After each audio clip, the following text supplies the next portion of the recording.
Whoops, wrong one.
Hey, good afternoon, everybody.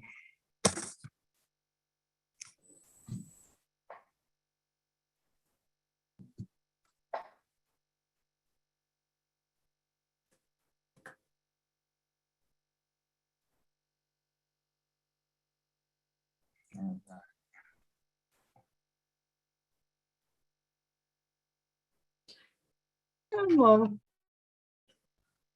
Doing all right? Mr. Chair, you do have a quorum and can call to order. All right, thank you very much. Let me silence this phone. All right, Happy New Year, everyone. We're getting ready to call to order the quarterly meeting of the Executive Committee for Louisiana Developmental Disabilities Council. We'll now come to order. Just want to say Happy New Year. It's good to see everybody. In light of everything that's going on around the world, we're still here to serve the purpose in which we're here, to make the best decisions for those who we are council members for. At this point, we'll have roll call. Ms. DeVille, if you will.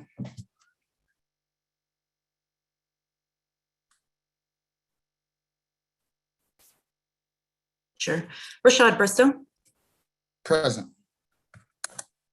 Kim Brazil. Present. Jill Hayno.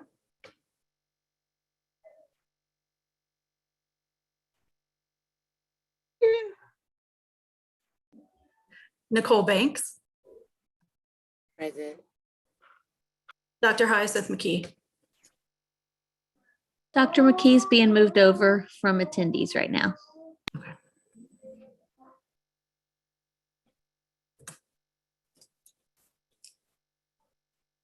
Okay, and thank you again for taking the time this afternoon for the Executive Committee meeting. Now we'll have our mission statement. Ms. Amy, if you will.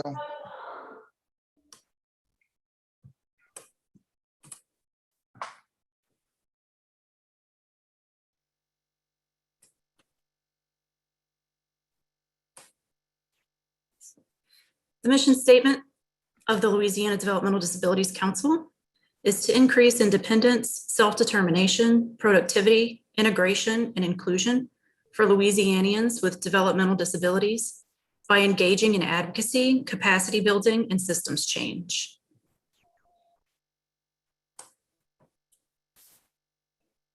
All right, and just to go a few ground rules, our teleconference meeting protocols.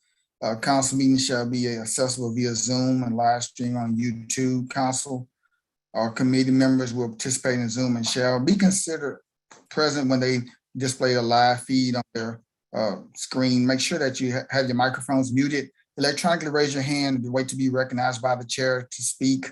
Once recognized by the chair, turn the microphone on, and after speaking, please mute your microphone. Guests may be allowed to participate via Zoom as well, and we'll have our staff to continue to keep us posted as there are chats, conversation in the chat box. That way we don't overlook anybody. At this point, thank you for that, Amy. We will go to the next business of order, which will be the approval of the minutes of the October 20th Executive Committee meeting, which was distributed. The meeting summary will not be read unless requested by a member.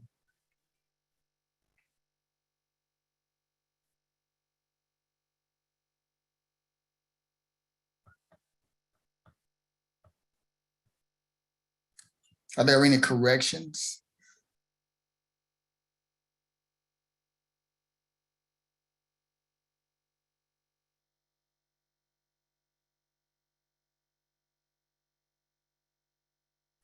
Do we have anything in the chat box? There is nothing in the chat. Okay, thank you, Ms. Andrews.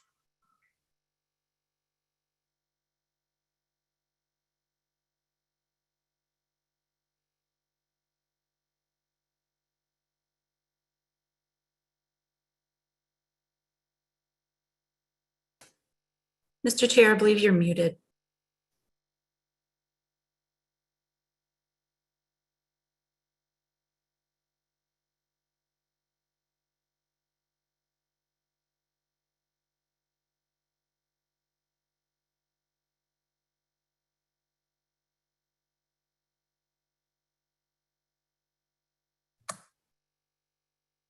Was I muted the entire time? Yes. I apologize. Okay, I apologize. With that being said, if there's no corrections or no additions to the minutes from the October 20th Executive Committee meeting, and seeing that there's nothing in the chat box, it's approved as distributed. So at this point, we'll have our update on the legislative agenda.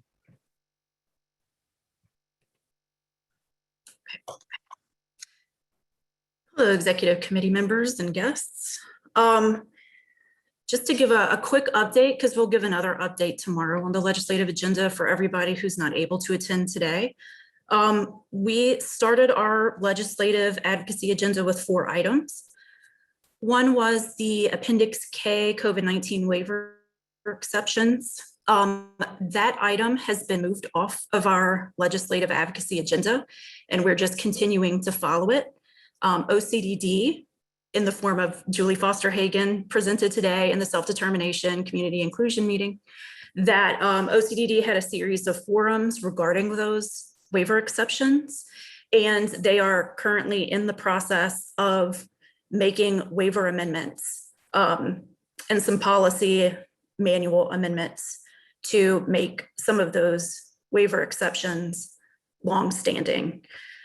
So she will update on that in greater detail in tomorrow's meeting, but OCDD is making those changes administratively, so we didn't need to do it legislatively.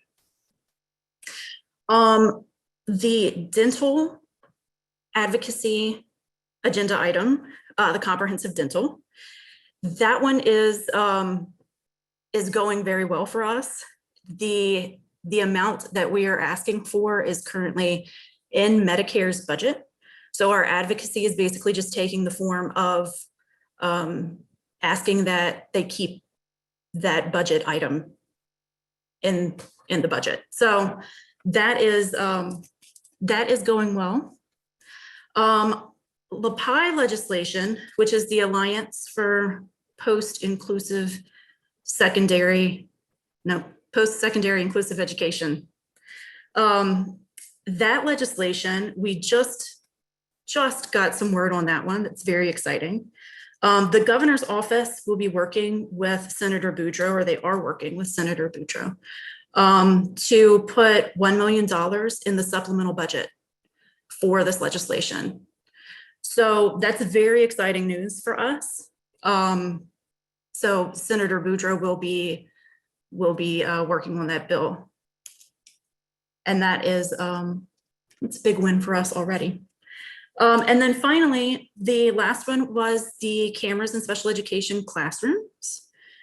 We were able to meet with Senator Foyle yesterday, Ebony Haven and I, about a couple of things, but one of them was cameras.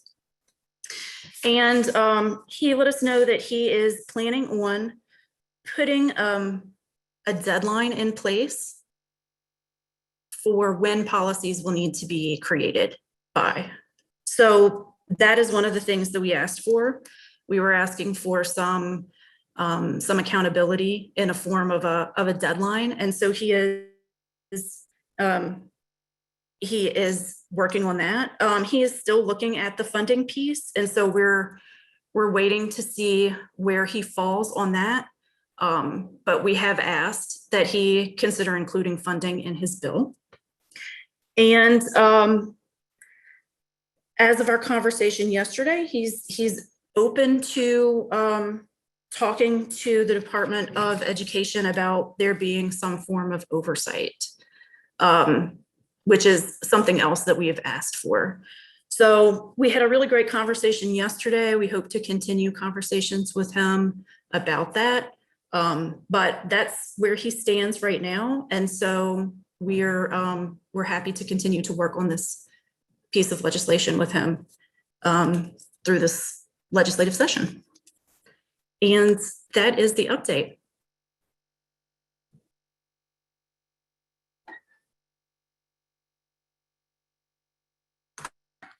All right, thank you, Ms. DeVille. Do any council members have any questions? Vice Chair Banks, I see your hand, you're recognized. Thank you, Chair.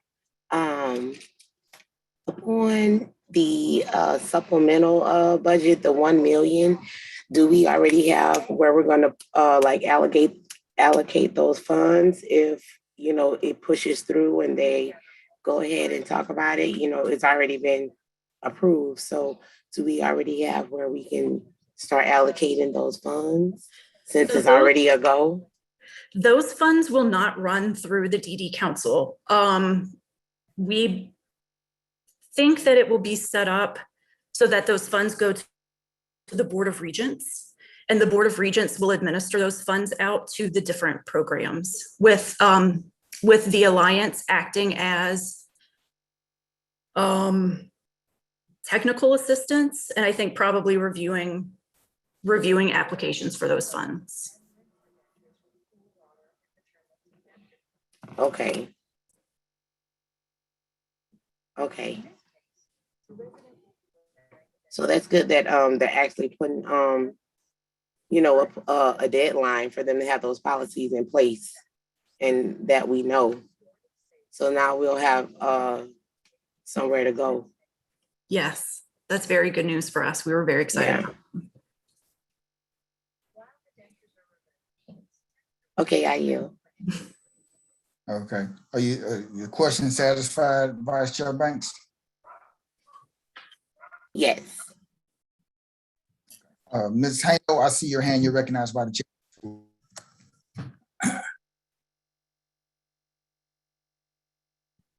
So I noticed that the waiver amendment or the waiver exceptions were being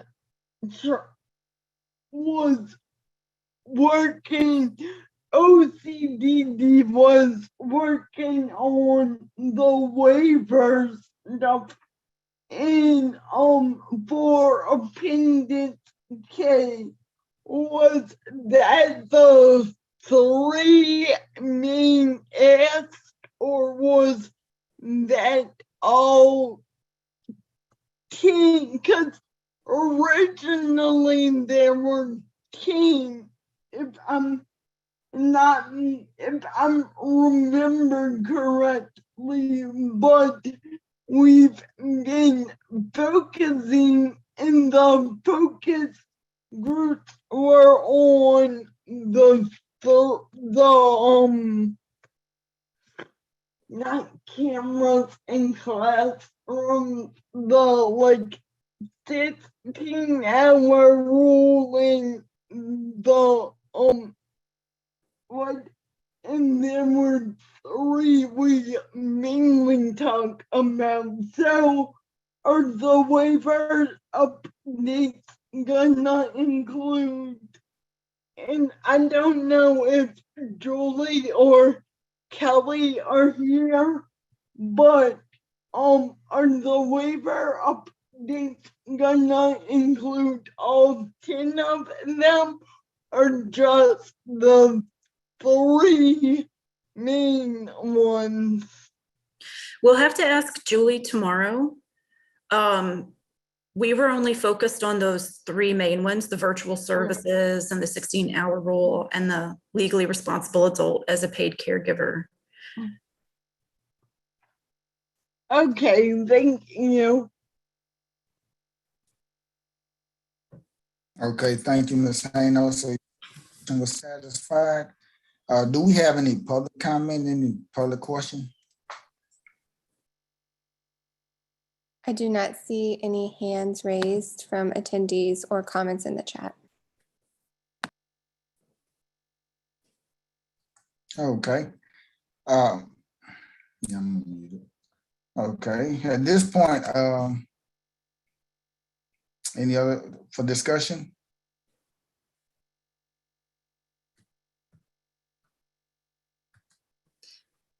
Mr. Chair, this is not about legislative advocacy, but if the executive committee would like, I can show the recommendations that have been made from the 2 committees for planning for next fiscal year's plan, just for informational purposes. You don't need to vote on it.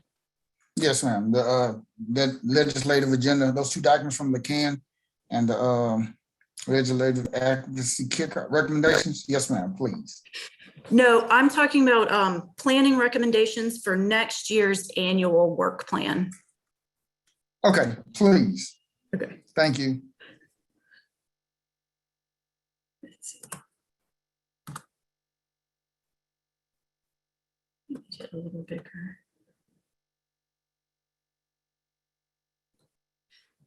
These are the recommendations that came out of the Education and Employment Committee and the Self-Determination Community Inclusion Committee.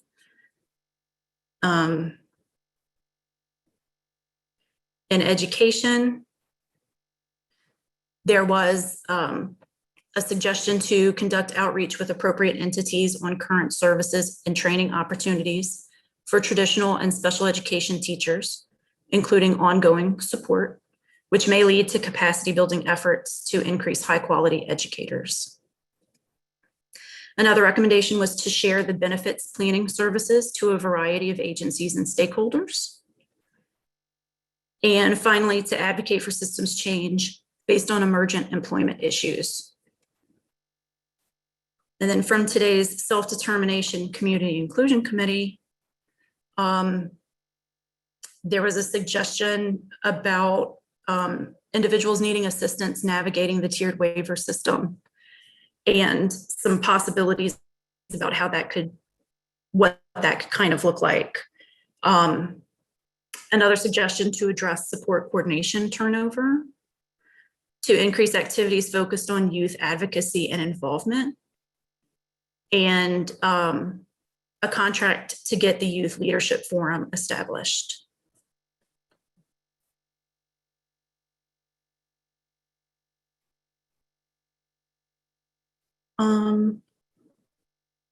It looks like maybe Jill has her hand raised. Ms. Hano, you're recognized. You have the floor. Thank you. I'd like to go down. I'd like to just acknowledge that for those of you who don't aren't familiar, the Youth Leadership Forum is pretty successful in other states, and then we had one here, I believe, from 2000 to 2005. I know that it definitely ended in 05 because after Katrina, it kind of, I know enough to say the words I wanna say, but after Katrina,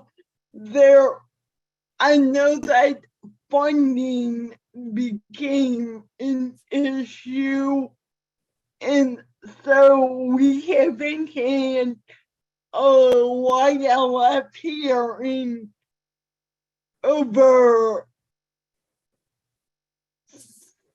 15, 16 years. So just to give y'all a little background information on what that program is.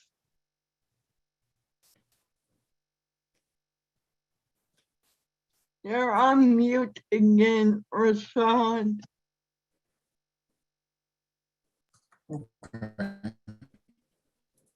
Well, thank you for that input. It's good to know that over that time frame that it's still been able to come in. Are y'all still able to hear me? It's a thunderstorm that just showed on my screen that my internet connection is unstable.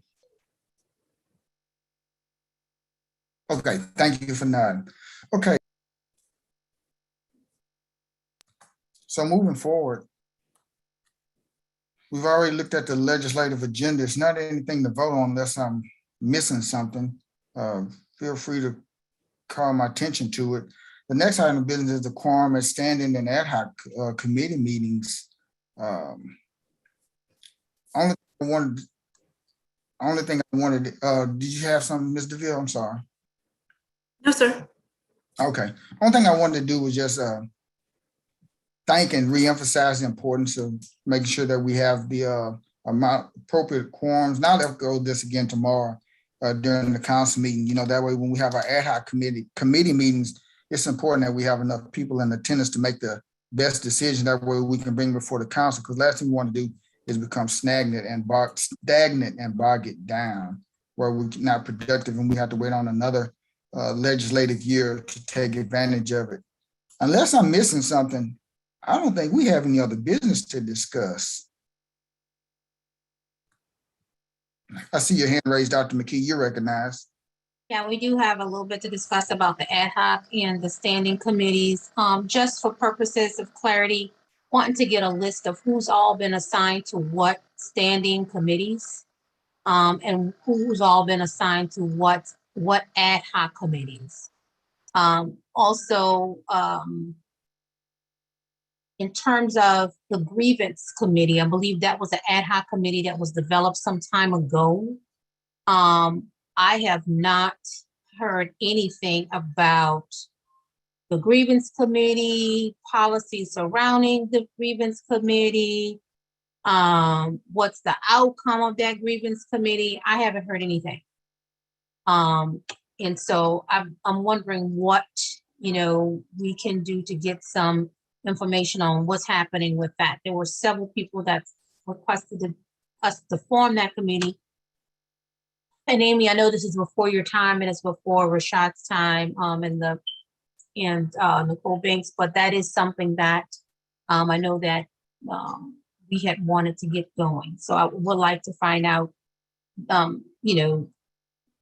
what's the vision, the purpose, what's been happening with that Grievance Committee? Where's the policies that was supposed to be created and put in place for us to review? That did not happen. As far as the DEI committee, I submitted my request to step down as chair from the DEI committee. The DEI committee is going to need someone to chair that committee. And the concern is, like our chair says, about having a quorum to move forward to hold these committees.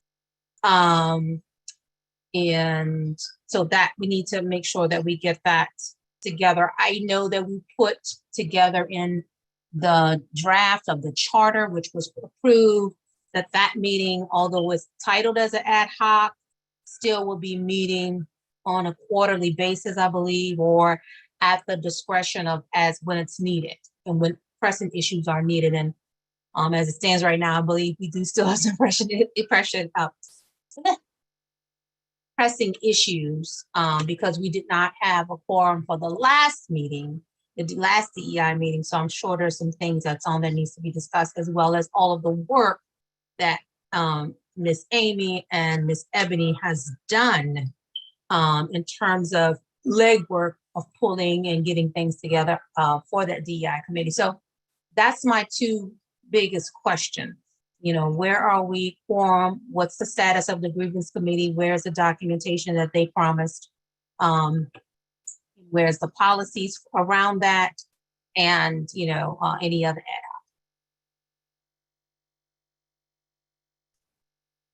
hoc. Okay, thank you for that, Dr. McKee. With the Oh, grievance, I'm sorry, do we have the names of people who've been assigned to committees thus far? I know we have new members that have been recently appointed to the council, and what committees have they been assigned to as well? So new committee members have not been appointed to any standing committee yet. New council members, sorry. and if I can interject on that, the reason being is me and Mr. Ville did talk about that, but I did want the new members to get an opportunity to go to at least one council meeting to have an opportunity to see if once they heard the interests and the concerns that were stressed, they may find something they may want to gravitate to a little bit more. So that was the reason we hadn't appointed any new council members, any ad hoc or standing committees prior to this council meeting, because this would be their first one. So I just wanted to kind of put that in context. I'm sorry for interrupting you, Ms. DeVille. That's okay. There is a list of committee members for each committee. It's on, well, let me see. It's where you find the agendas for our committee, for our council meetings. It's listed as one of the items, and it's called a committee list. And let me see, I can pull it up.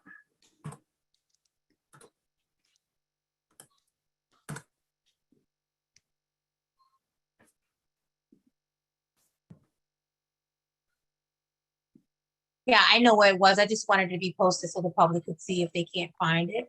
Okay.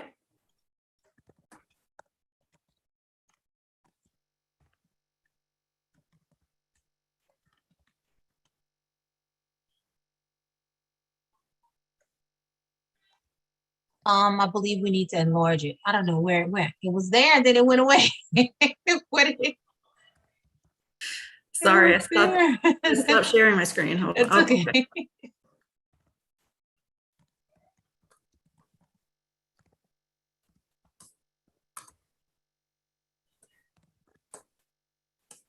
Rashad, Jill Hano has her hand raised, and there are some comments in the chat. I just wanted to bring that to your attention. Okay, thank you. Ms. Hano, you're recognized. And then we'll go to the chat. So, okay, these are opinions, not facts. But if I recall correctly, we've had compliance issues for a while now, and I didn't really know or understand what they were and what specifically we had versus what we needed and where we were at in regards to compliance. And I watched the September to September 30th meeting, and Miss DeVille had a chart. It was quite pretty, I may add, of what the DDX states and where we are, what the DDX states, where we are, and what we need to get further in compliance. And I don't recall the items of the I don't recall it offhand, but for me, and that was so helpful because I'm a visual learner, which we all know. And it was it made me aware of, for the first time I knew, because like I said, this compliance issue has come up for a minute now. And so for the first time, I could correlate everything. So I was thinking, genius job, could we have like a membership compliance report every quarter or every couple quarters, just to see where we are at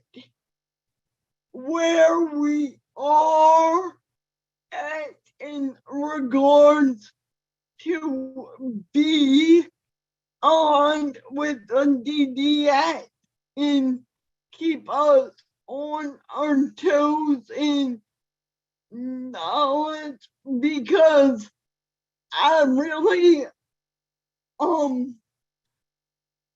I was on the membership committee years and years ago, well, pre-pandemic, and so then there was an occurrence, if I may, and like I had no idea, and I was very caught off guard. And when we did get Amy's chart in September, I was looking at it, and for me, if we had this type of information at our disposal every quarter or every other quarter, or even every time membership comes up, I think a lot of people, would be more aware on the forefront of where we are with the membership compliance, because I know that for me, if I had that document then, I would have never been caught off guard the day I was caught, the incident that I was caught off guard. Thank you. I need water, so bye-bye. All right, thank you for that, Ms. Hayno. And we'll definitely take down the advisement because last thing we want is for any of our council members to be caught off guard with any aspects or any committees that we're having. Thank you for that. We have some public comment, if I understood right, Marilee? Yes, sir. Going back, when public comment says the grievance committee hasn't met since the public health emergency. And then the next comment was from Ms. Corley to enlarge the screen sharing. And then the next comment was from Ms. Bazile. So that's not public comment. I don't know if Ms. Bazile, you wanted to speak or I could just read it. Okay, she says, I believe Marilee was the staff assigned to the grievance committee. Marilee, can you update us? And Ms. Corley asked, does this list reflect the new GDC members? And then in the meantime, Dr. McKee's hand went up again. Okay, to answer, I see Dr. McKee. Let me answer Ms. Corley's question. No, ma'am, at the moment, this does not reflect the new DD council members, the ones that have just been appointed to the council. As chair, I was wanting to go through at least one council meeting so they could get a feeling of what the council meeting was like and see if there was any special interest that stuck out to them that they'd like to serve on. Dr. McKee, you're recognized. You have the floor. Thank you. I thank you for that. I am curious to find out the status of the grievance committee. So if Ms. Andrews, if Marilee wants to speak on that, that's fine. I would like to also know where is the charter for the Grievance Ad Hoc Committee, as the Diversity, Equity, and Inclusion has a charter, was advised and highly recommended / almost directed to do a charter. So we have a charter. So I want to know, where's the charter for the Grievance Ad Hoc Committee? What's its vision, its purpose, its policies, because it was actually formulated prior to the DEI committee.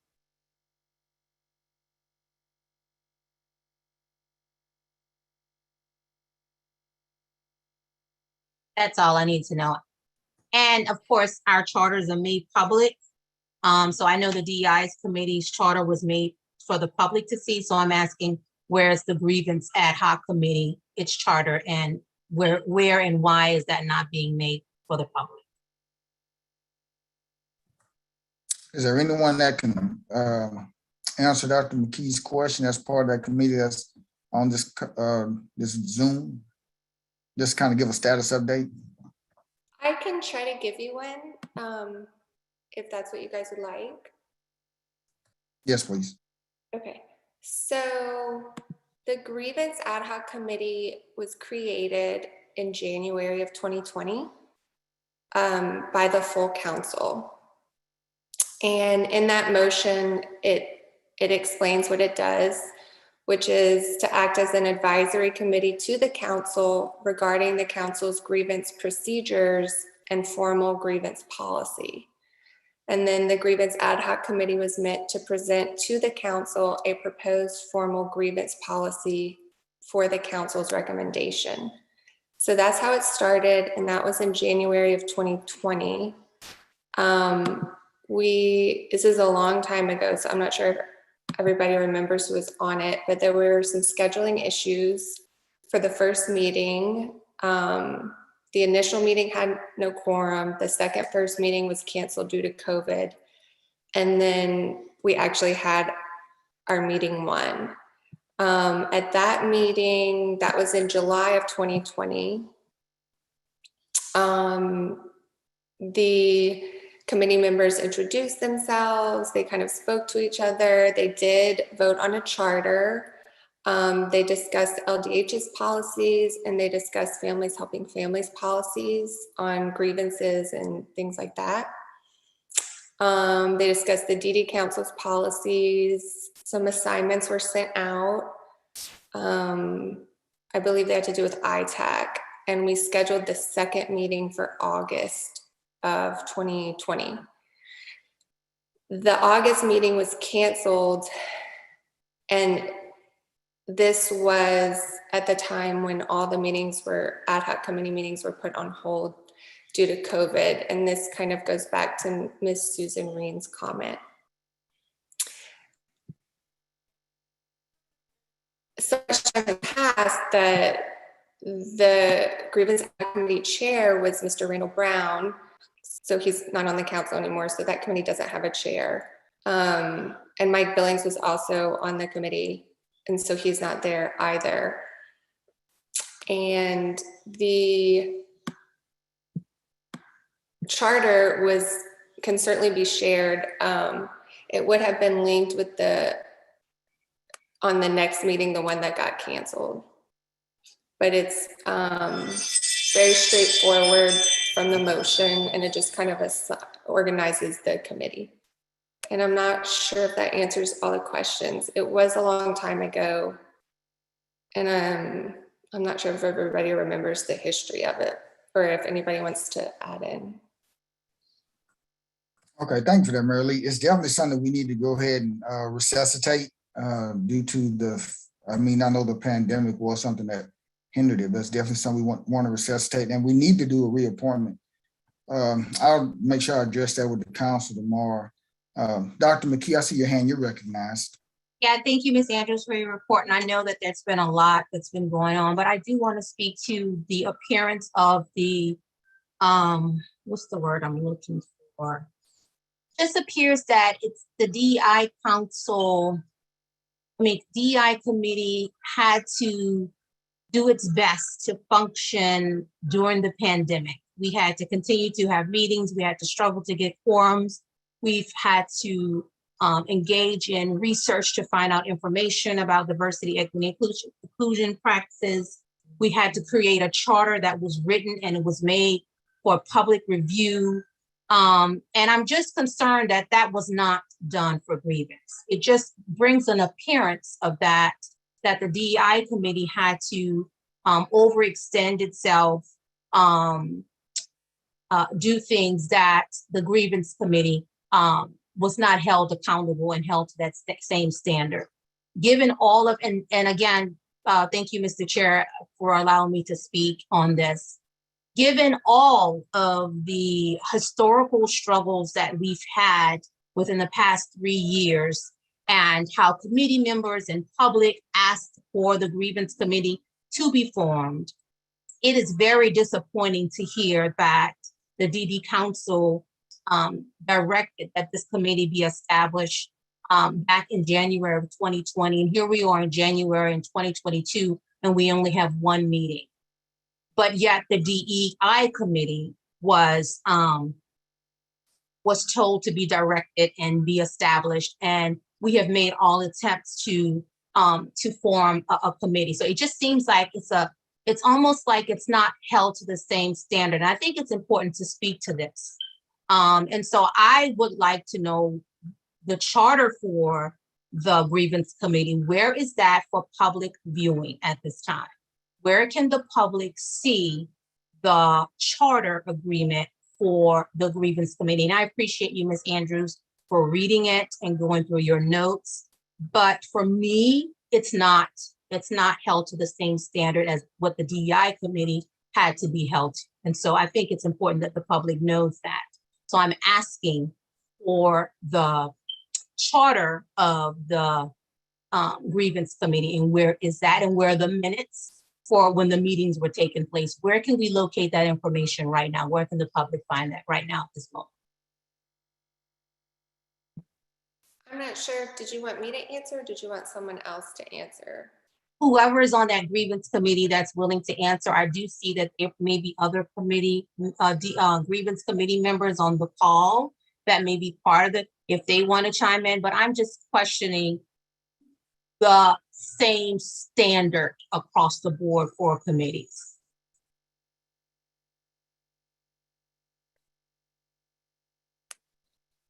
Okay, I don't know if I'm supposed to answer or not. Yeah, the floor, go ahead. Okay, I'm sorry. I'm really just hosting, so I wasn't sure if it would be appropriate for me to speak. The summary, which is the minutes, is on our website. And you'd have to go back to 2020 to when the meeting took place. There was only one meeting, so there's only a summary for one meeting. I can put that in the chat. And the charter was kind of developed in that meeting, and there was never a second meeting. So the charter would have been linked in the second meeting information. And I think those are all the questions I can answer. I'm just the staff person that staffed that meeting. I can find the charter and share it. I'm fine with that. If that was something that I would be directed to do, I'd be happy to do that. But that's all the information I have. I think your questions are probably for somebody above me. Unless you have anything else or anybody has anything else for me.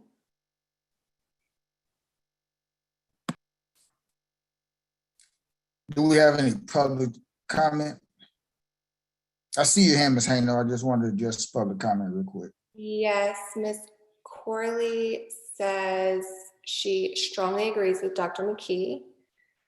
And Ms. Susan Reen says, I was on the committee and would be happy to look in my emails to find the charter and email what I can find. I will take some responsibility as a member for not asking why we weren't having further meetings.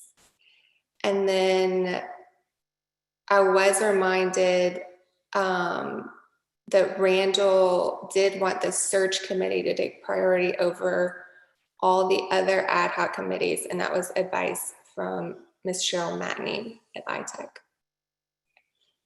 And I can certainly share the charter if that's something that anybody would like me to do. And if that's okay with everyone. Do you have the chart available now? I'm sure. Okay. And I'll give you a minute to find it. Ms. Hayno's had her hand up for a minute, and once she's finished, once Ms. Hayno's had her comment, we'll digress and come back to you, Ms. Andrews. Ms. Hayno, you have the floor.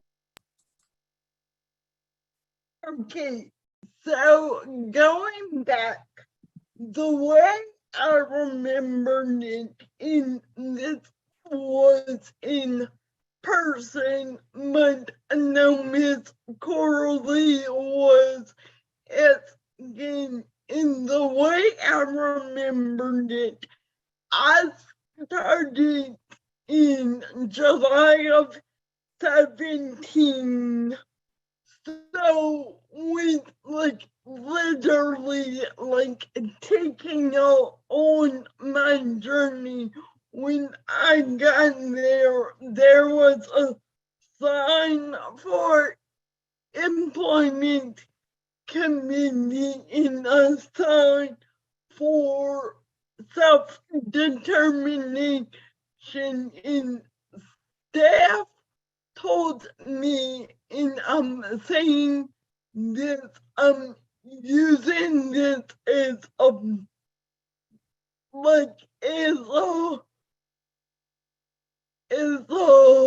pinpoint, but staff told me whatever meeting I went to in meeting one, which was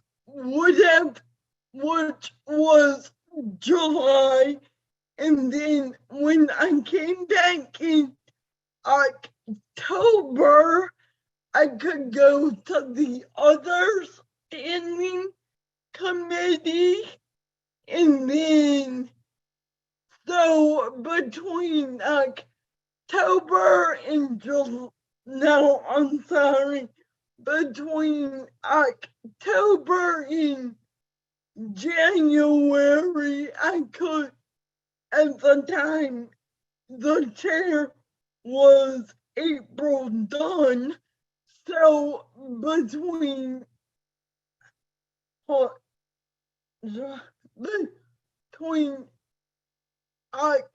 so basically before my third ever DD council meeting, I would give the chair's person a heads up as to what standing committee I chose to be on. If that gets y'all in, I don't know how it's done now, but that was my experience. So just to give y'all a little clarity on how the process went back in the day, or at least how how it was done back in the day, or at least how it was for me. And I don't know how official that was, or if that is offered today and I'm like, Ed, hey, we're doing this ad hoc, come raise your hand if you wanna be part of this ad hoc. But if October, no, sorry, if this is people's first meeting in January, they got the taste of one meeting, then they could go to the other committee in April, and then by July, Rashad would appoint them to the standing committee of their choice, if that helps y'all at all. Thank you, Ms. Hano. You definitely put it in context for us.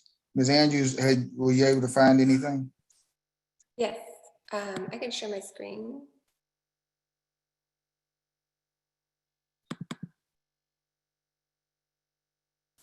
I don't know if everybody can see that or if it needs to be bigger. But it just kind of gives the summary of the meeting, how it was formed, and the specific responsibilities of the committee, which I believe was outlined in the motion that created the committee. And we just kind of put it on paper, and it was going to serve as a reminder to keep the committee focused.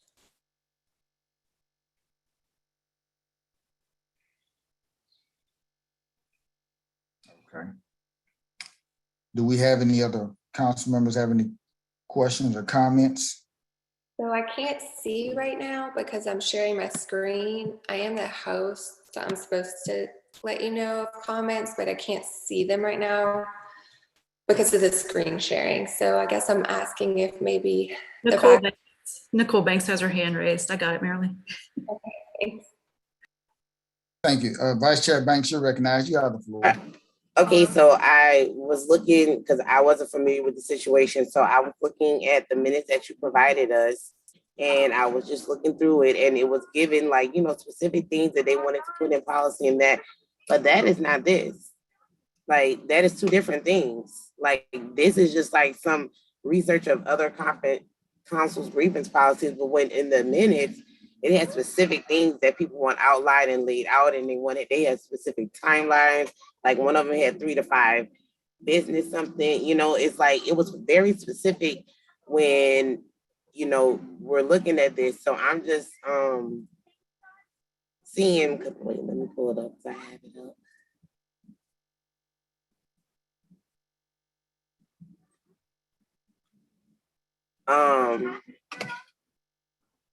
Oh Lord.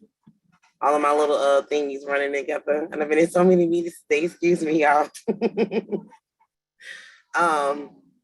But what you pulled up earlier, I just pulled up from chat. Okay, there it goes. Oh, there it is. All right. So we have like, okay, under the under number 5, the LDH policies, it lists, you know, what they want, how they want it. You know, a person can, they really want. So this should be implemented in this, what you have upon the committee charter. All of this stuff that you have right here should be up on here, because then it will reflect the real policies. Because when you go look up, even you go look up our, you know, the bylaws and policies and procedures, it is listed out what the policies and procedures are. This right here is just like a synopsis or just like a summary of what y'all were going to do. This isn't policies, not from what I'm used to seeing.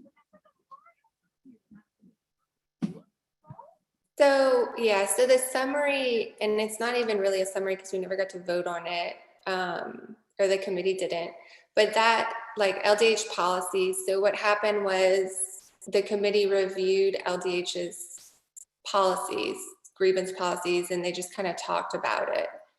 And so that goes with, if you look in the charter under specific responsibilities, the second bullet that says research LDH grievance policies, that discussion from the summary in Roman numeral 5 was the committee fulfilling the responsibility to research LDH's grievance policies.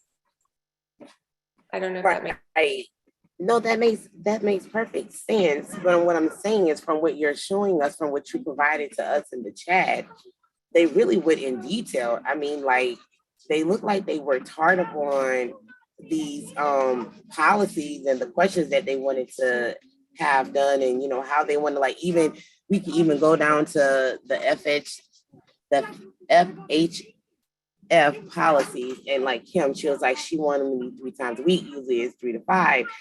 You know, she has like a timeline, and it looked like they were really making some good progress on it. So for to say it's been 2 years and no conversation has been done or formulated, it's like all of this work that everybody up on here that I see was going down the drain, because it's like, why isn't this done yet?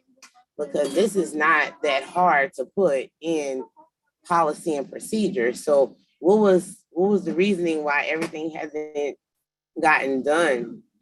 Like, what's the reasoning? Because 2 years is too long.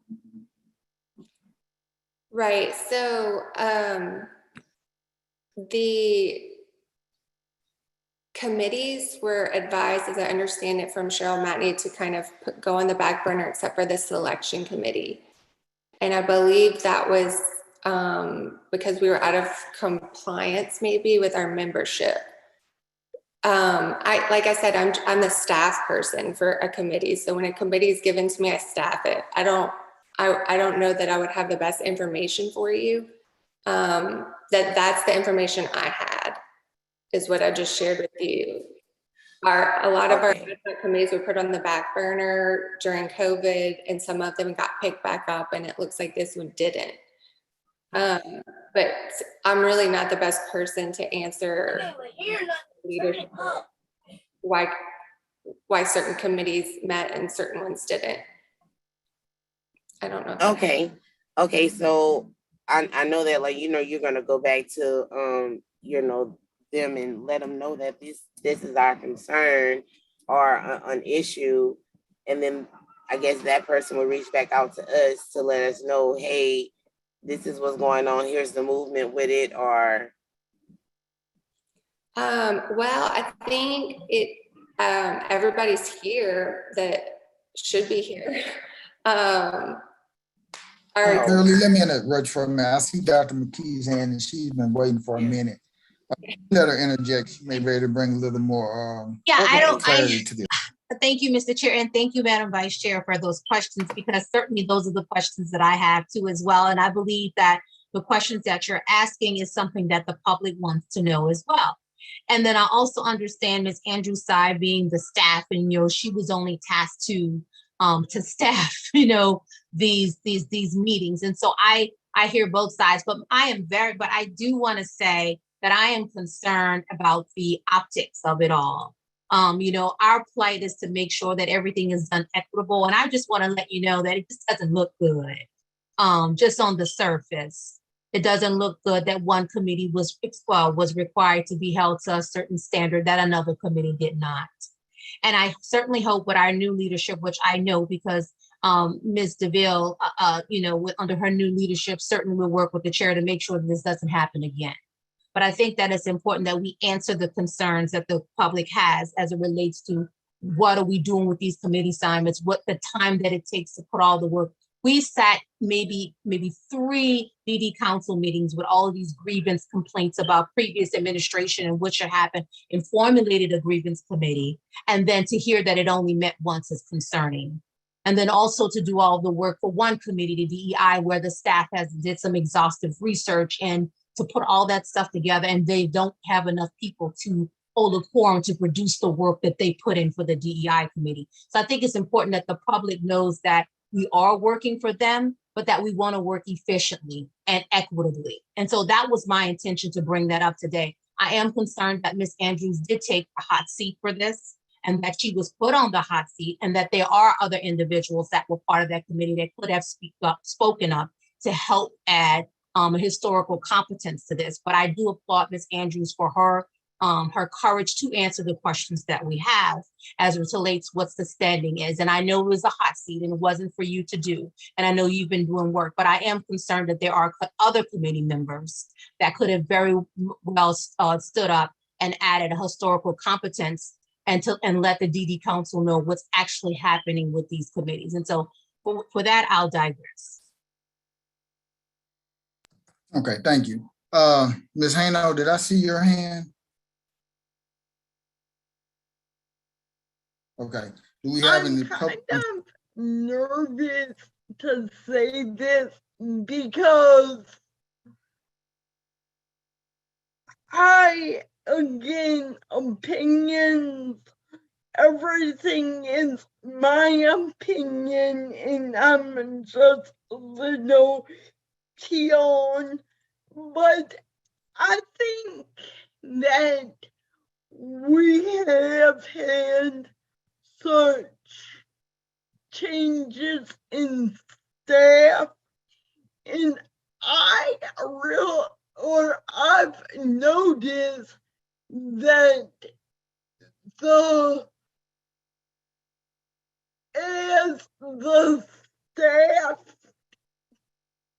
change, like the grievances decrease.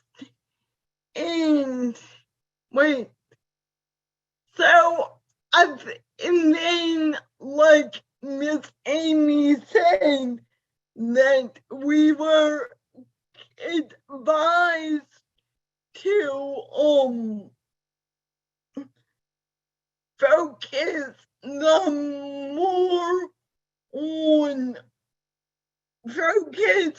more on the ED selection committee, and then COVID happened in the midst of that, and it's really slowed down our ED committee search committee for probably a year.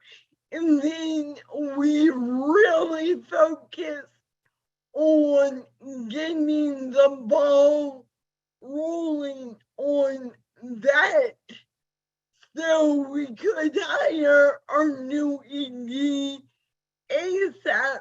And then COVID and the hurricane, and again, I think it's staff turnover, because I think a lot of the grievances were related to past staff, and then with all the time that went by,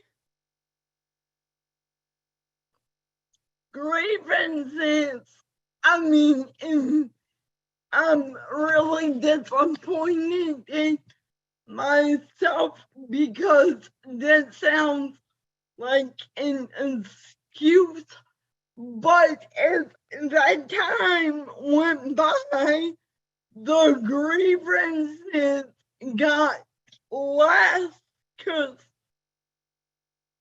there were maybe improvements on, or oh god, I'm gonna get in trouble.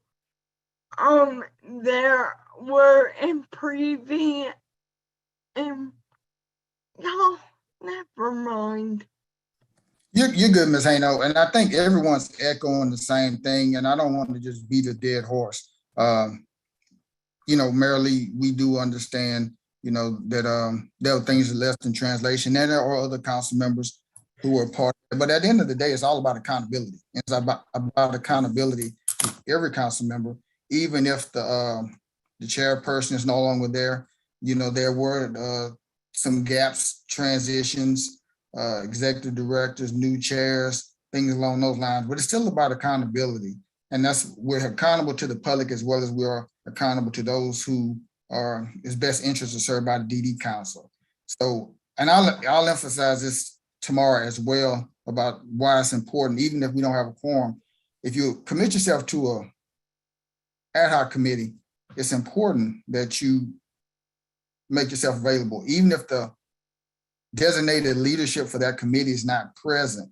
We still have the responsibility to ask and inquire, hey, look, we missed this meeting. We just started this ad hoc committee or whatever subcommittee may be presented or developed during the course of the council. So it's duly noted. Dr. McKee, thank you for bringing that to our attention. Marilee, again, no one was trying to put you on the hot seat. Thank you for stepping up and answering those questions, the tough questions that needed to be answered. That way it could put in context for us what we needed to address moving forward with our future concerns and the resuscitation of this committee.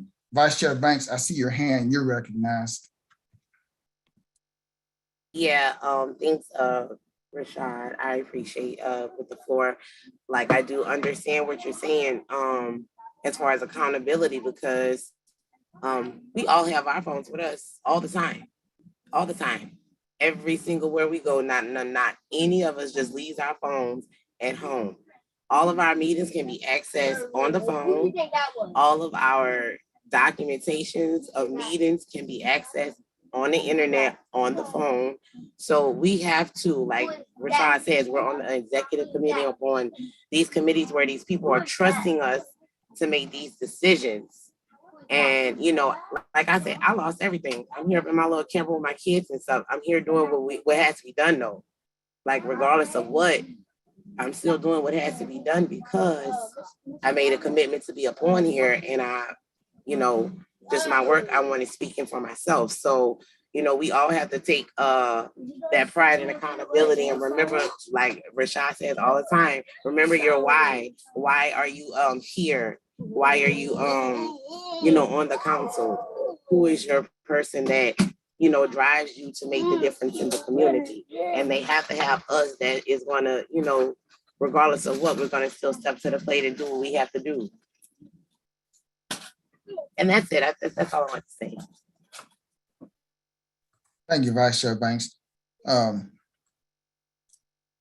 we have any other public discussion? I see Ms. Hayno. Ms. Hayno, you're recognized.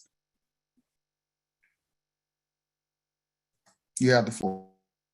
Okay, and I don't want this to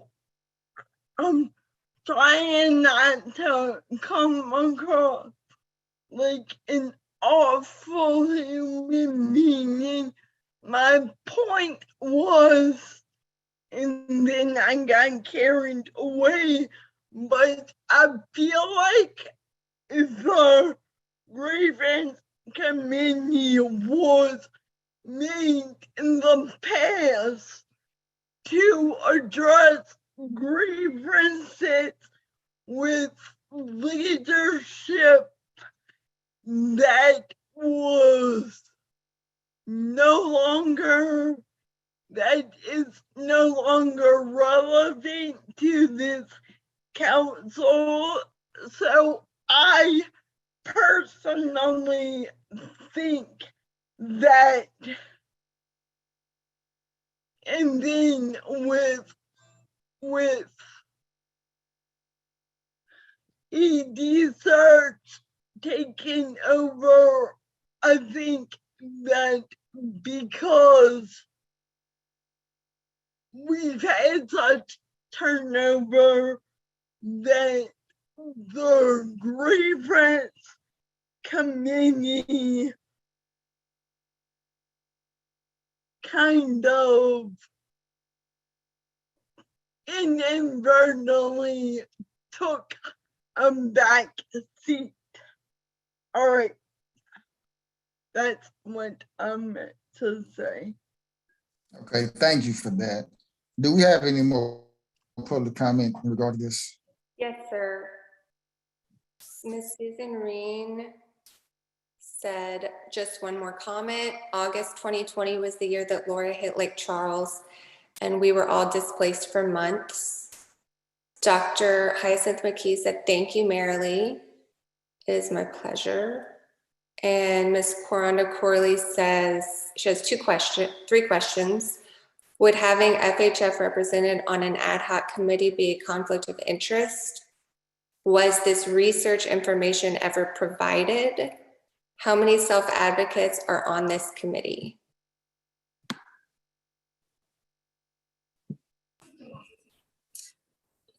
I don't know the answers to all of those questions, but in terms of having the FHF represented on the ad hoc and whether it's a conflict of interest, it would depend on what the ad hoc committee's responsibilities are and what their goal is. So for a grievance committee, a grievance ad hoc committee, it shouldn't be it shouldn't be a conflict of interest. Okay, thank you, Ms. DeVille. Any other comment? Yes, I see one attendee has her hand raised and it is Ms. Coranda Corley. Ms. Corley, you're recognized. You have the floor. Thank you, Mr. Chair, and thank you, Executive Committee, for allowing me the opportunity to speak. I have several questions, and I thank you, Ms. DeVille, for actually answering that question. But I actually would hope that you would send that question to legal, because by the actual FHFs receiving funding from this actual DD council, that would be a conflict of interest. So if anyone is actually filing a grievance against them and they're saying that they're not pleased with FHF or they're not receiving services or something of that sort, by us being the actual entity that are providing them some funding, we actually cannot allow them to actually sit on that particular committee. That's something I would actually recommend that this executive committee actually send directly to the actual legal for more guidance on. But also I would ask that that if this committee is going to exist, that we do have more diversity as well as self-advocates represented on there, because I did not see any at all, as well as I would also ask that they have a real true definitive outline of what they're actually going to do. Because if we can't answer what they have done thus far, then it sounds like they have actually served no purpose. And we cannot have constant committees that don't serve a real true purpose. I know diversity, equity, and inclusion, we have done quite a bit, and we went the extra length to make sure that we put in steps to make sure that we are solidified and actually be in existence forever. And I think that any other committee should have to do the same. It should not be that only some have to follow a rule and the others should not. It should be that everybody have to follow the same procedures. Thank you so much, Executive Committee, for allowing me the opportunity to speak. Okay, thank you, Ms. Corley. Let me reassure the Executive Committee and the public, this conversation is not going to be dismissed in regards to the Grievance Committee. I'm gonna personally reach out to the committee, because I remember looking at a few of them. I know there were several names that rolled out, and we do have new members.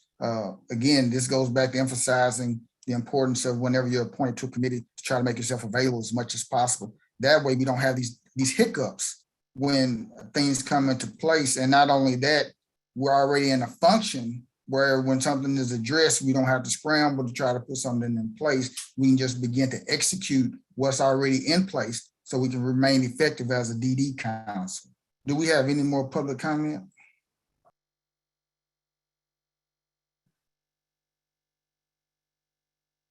Mr. Andrews, Brenton Andrews on staff said, Ms. Corley, based on the committee list, there was one self-advocate on the committee, and that is correct.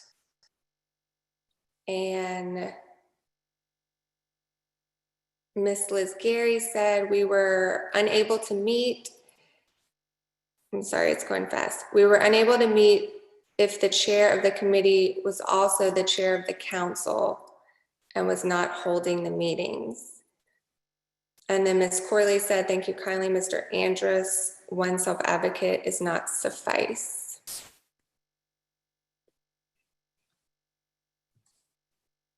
Okay, thank you, Ms. Gary, for putting that in context. And thank you, Ms. Corley, for putting that in context as well. And again, that's one reason why we have some more new council members that are in place.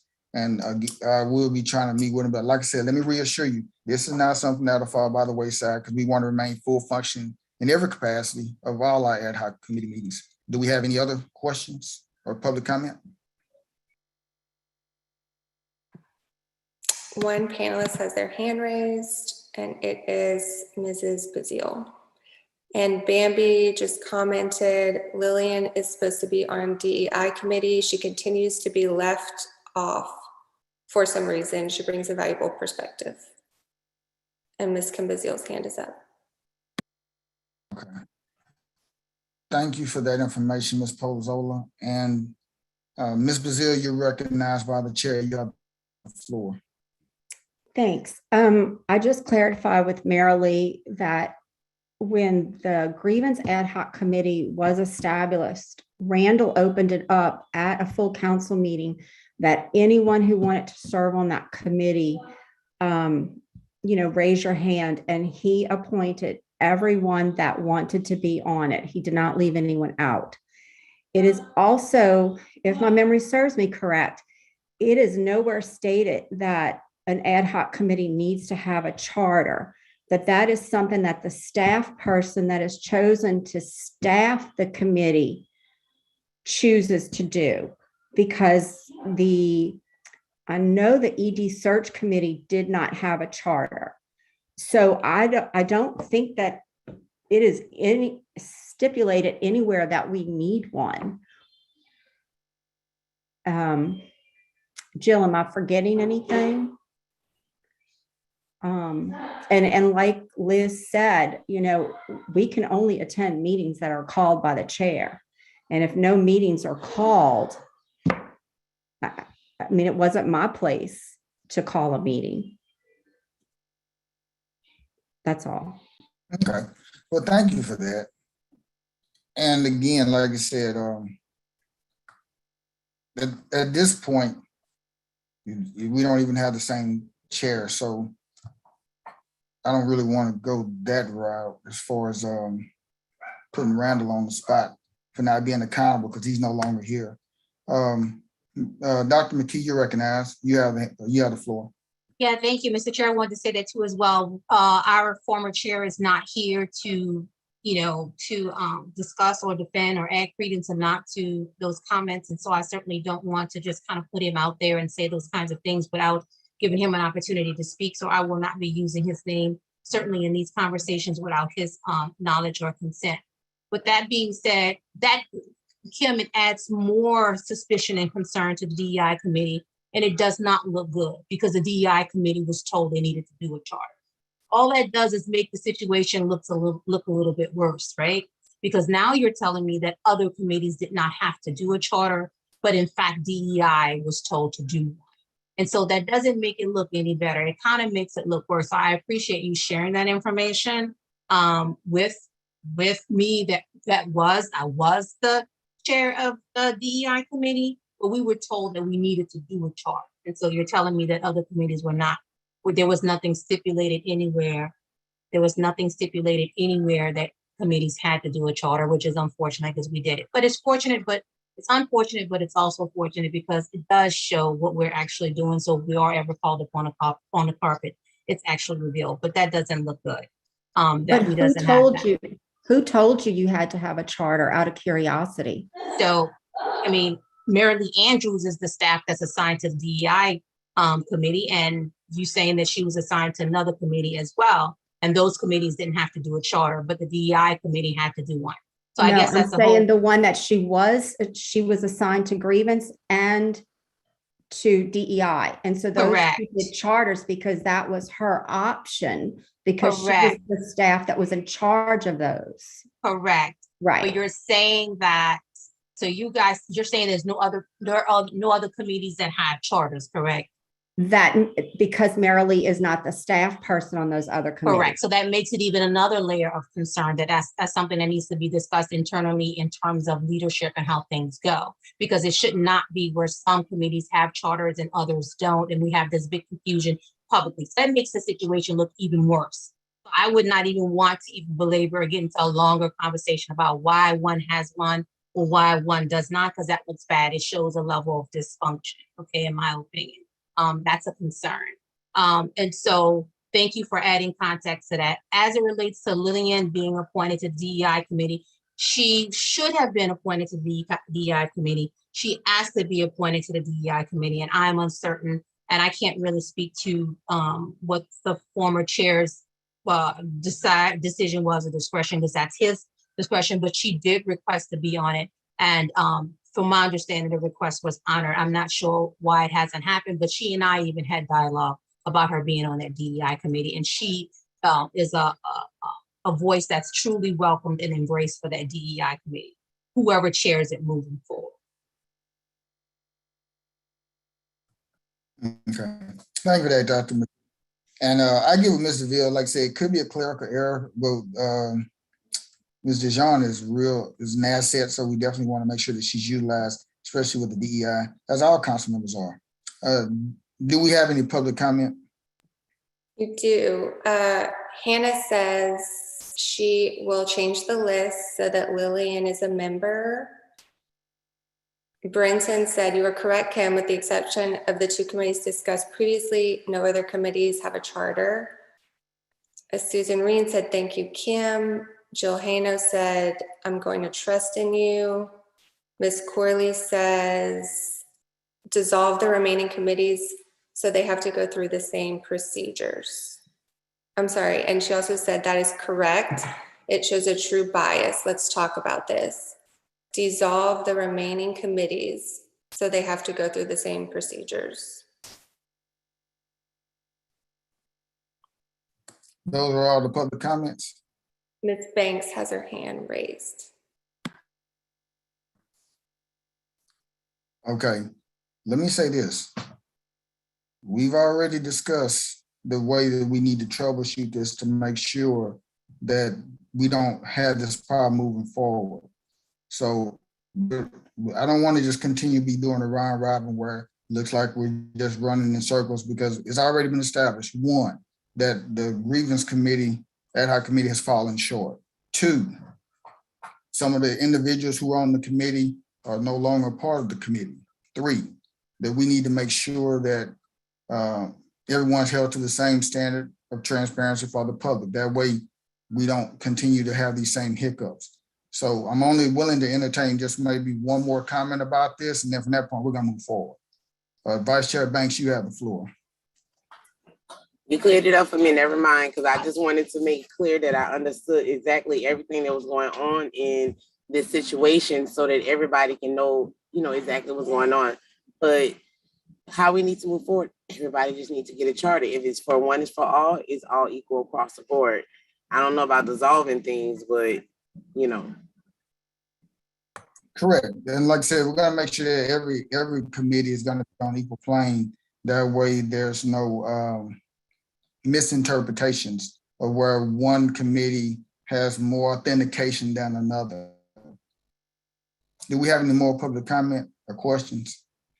Yes, Dr. McKee says Dr. Charles Michel has a question in the Q&A.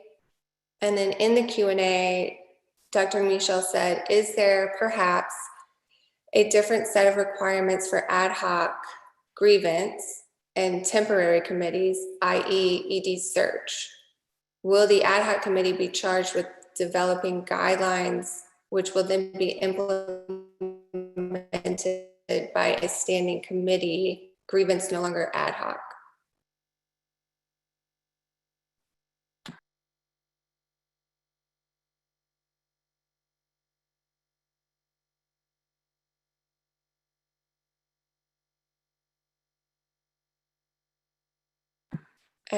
Liz Berry says we are all here to serve, and that is what we need to do. We are volunteers and doing our best to serve while working jobs.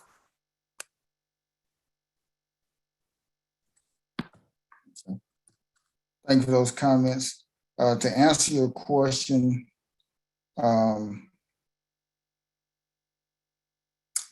there's no distinction between any committee, Dr. Michael. The other thing is, like I said, we can take this conversation offline because at this point, we're just going to be playing the blame game. The facts stand, this is something that needs to be addressed. It will be addressed tomorrow. And not only that, like as your chair, I promise to make sure that when we have our next executive committee meeting, we won't be having this discussion. We'll make sure that we have everything, we're executing everything. Does anybody else have any other comments, council members or public?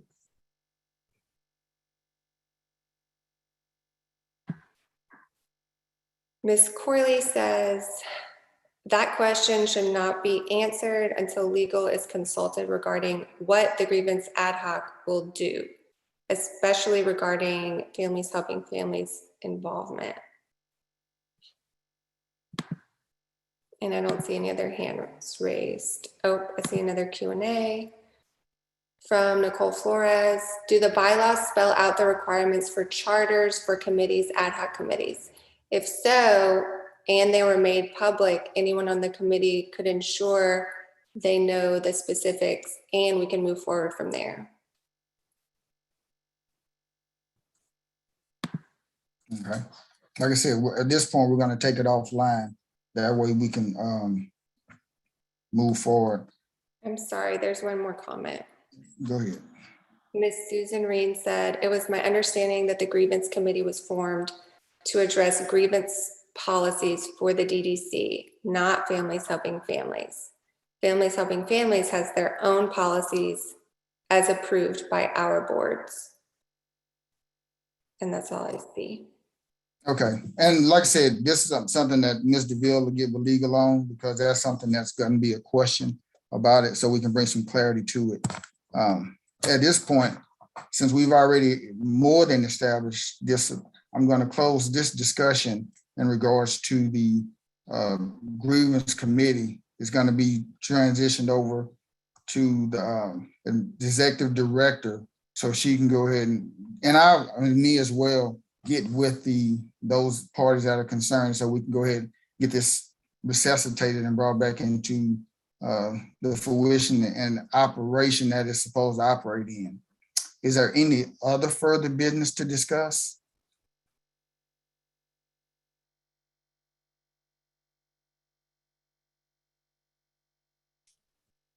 Do we have any other further business to discuss that's in the chat box?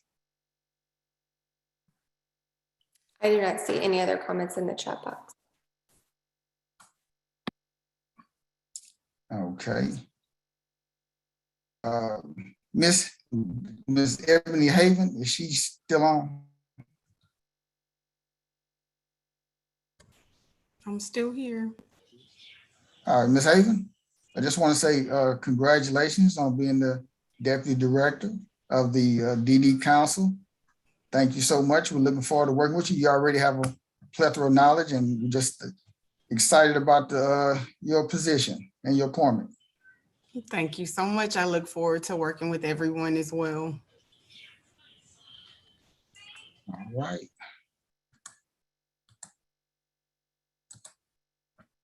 Since there's no further business to discuss, if there's no objection, we'll adjourn the meeting. Is there anything else in the chat box? I don't see anything else in the chat. All right. Well, thank you so much for your time. I'll see you tomorrow for our full council meeting. And seeing that there's none in the chat box and hearing no objection, this meeting is now adjourned.